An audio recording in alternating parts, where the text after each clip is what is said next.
ကဘာပေါ်မှာလူမရှိတဲ့မျိုးတွေအများကြီးရှိပါတယ်စစ်ပွဲတွေကြောင့်ဆွန့်ခါခဲ့ရတဲ့မျိုးတွေရှိသလိုတဘောကဘေးအန္တရာယ်ကြောင့်ပျက်စီးသွားတဲ့မျိုးတွေလည်းရှိပါတယ်ဒါပေမဲ့အခုကျွန်တော်ပြောမဲ့မျိုးကတော့မတူပါဘူးဒီမျိုးဟာစစ်ပွဲတွေကြောင့်ပျက်စီးခဲ့တာမဟုတ်ဘူးမိတော့ပောက်ကွဲမှုငလျင်တန်ကြောင့်လည်းမဟုတ်ပါဘူးမမြင်နိုင်တဲ့အန္တရာယ်တစ်ခုကြောင့်တစ်မျိုးလုံးကိုလူတွေဆွန့်ခါခဲ့ကြရတာပါဒီနေ့အချိန်တွေအဆောက်အဦတွေလမ်းတွေကျောင်းတွေရှိနေသေးပါဒါပေမဲ့လူတွေတော့မရှိတော့ပါဘူးဒီမျိုးကတော့ပြပြမျိုးပဲဖြစ်ပါတယ်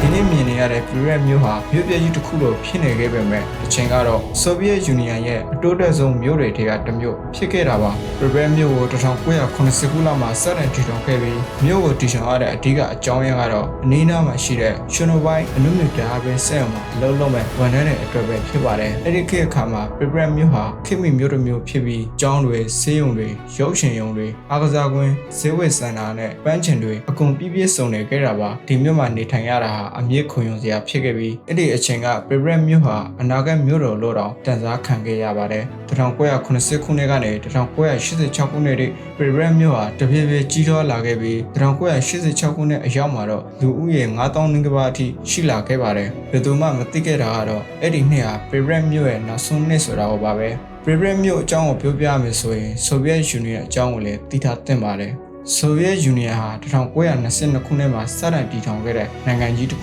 ုဖြစ်ပါတယ်။အဲ့ဒီခေတ်မှာကမ္ဘာအင်အားအကြီးဆုံးနိုင်ငံတွေကတစ်နိုင်ငံဖြစ်ပြီးအာကာသပြိုင်ဝေးစစ်အားသိပ္ပံနည်းပညာစက်မှုလုပ်ငန်းအရာရာမှာအမေရိကန်နဲ့ရှင်ပြိုင်နိုင်တဲ့အင်အားကြီးနိုင်ငံတစ်ခုဖြစ်ခဲ့တာပါ။ဆိုဗီယက်ယူနီယံထဲမှာယနေ့ခေတ်ရုရှားတာမကပဲယူကရိန်း၊ဘီလာရုစ်၊ကာဇက်စတန်၊လက်ဗီးယား၊လယူယေနီးယား၊အက်စတိုနီးယားစတဲ့နိုင်ငံများစွာနဲ့တည်ထောင်ထားခဲ့တာပါ1986ခုနှစ်က Pirate မြို့ဟာယနေ့ယူကရိန်းနိုင်ငံထဲမှာရှိပေမဲ့တချိန်ကတော့ဆိုဗီယက်ယူနီယံရဲ့အစိတ်ပိုင်းတစ်ခုသာဖြစ်ပါတယ်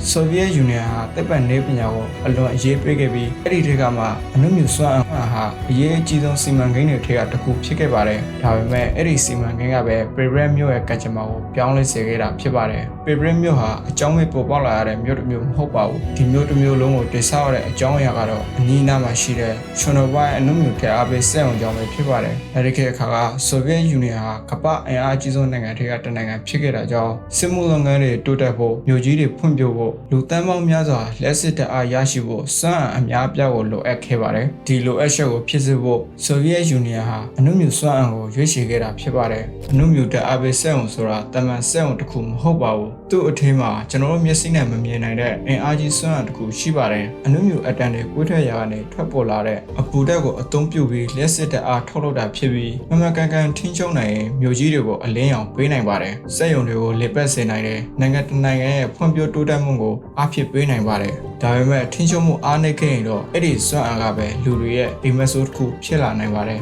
1986ခုနှစ်ဧပြီလ26ရက်နေ့မှာအဲ့ဒီအိမ်မက်ဆိုးကြီးဟာတကယ်ကိုဖြစ်လာခဲ့တာပါ1986ခုနှစ်ဧပြီလ26ရက်ညတနာရီ23မိနစ်လောက်မှာရှင်နိုဘိုင်းစက်ရုံရဲ့ရေဒါအမှတ်လေးမှာစမ်းသပ်မှုတစ်ခုပြုလုပ်ခဲ့ကြပါတယ်အဲ့ဒီအချိန်မှာ Pirate မြို့ရဲ့လူတွေကတော့နှစ်ချက်အိပ်ပျော်နေကြပြီးမိနစ်အနည်းငယ်အတွင်းမှာသူတို့ရဲ့ဘဝတွေပြောင်းလဲသွားတော့မယ်ဆိုတာကိုဘယ်သူမှမသိရှိခဲ့ကြပါဘူးရုတ်တရက်ဆိုလိုပဲစက်ရုံရဲ့အမိုးတစ်စိတ်တစ်ပိုင်းလွန့်ထွက်သွားလာအောင်မီးတောက်တွေနဲ့ပောက်ကွဲတဲ့တစ်ခုထွက်ပေါ်လာပါတယ်ဒါပေမဲ့ကြောက်ဖို့အကောင်းဆုံးအရာကတော့မီးတောက်မဟုတ်ခဲ့ပါဘူးလူတွေမမြင်နိုင်တဲ့ဓာတ်ရောင်ခြည်တွေလေတွေကိုပြန့်နှံ့သွားတာပါ Pirate မြို့ဟာပောက်ကွဲမှုဖြစ်ပြီးနောက်နိုင်ပေါင်းများစွာကြာတဲ့အထိ Pirate မြို့ထဲကလူတွေကပုံမှန်အတိုင်းနေထိုင်နေကြစေဖြစ်ပါတယ်ကလေးတွေလူကြီးတွေတချို့ကစက်ရုံပြောက်ကမီးတောက်တွေကိုတအံ့တိုးကြီးကြည့်နေကြကြတာပါသူတို့မသိခဲ့တာကတော့အန်ဒီဟာသူတို့ရဲ့ပတ်ဝန်းကျင်မှာရှိနေပြီဆိုတာကိုပါပဲနောက်လေနေ့လယ်ပိုင်းအရောက်မှာအာဏာပိုင်တွေကမြို့ကိုရွှေ့ပြောင်းဖို့ဆုံးဖြတ်ခဲ့ကြပြီးဘတ်စကားအစီးရေရာနဲ့ချီမြို့တွေကိုရောက်လာက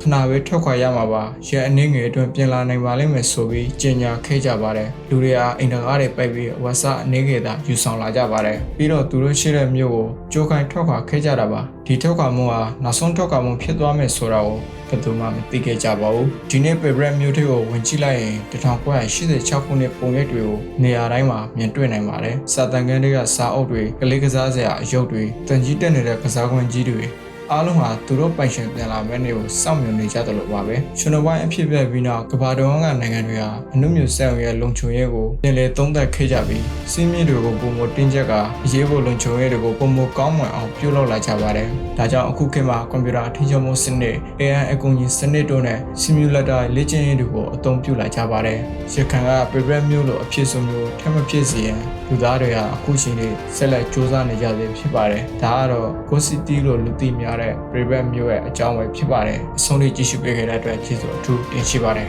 နောက်ပြီးတော့ပြန်လည်ဆုံတွေ့ကြပါမယ်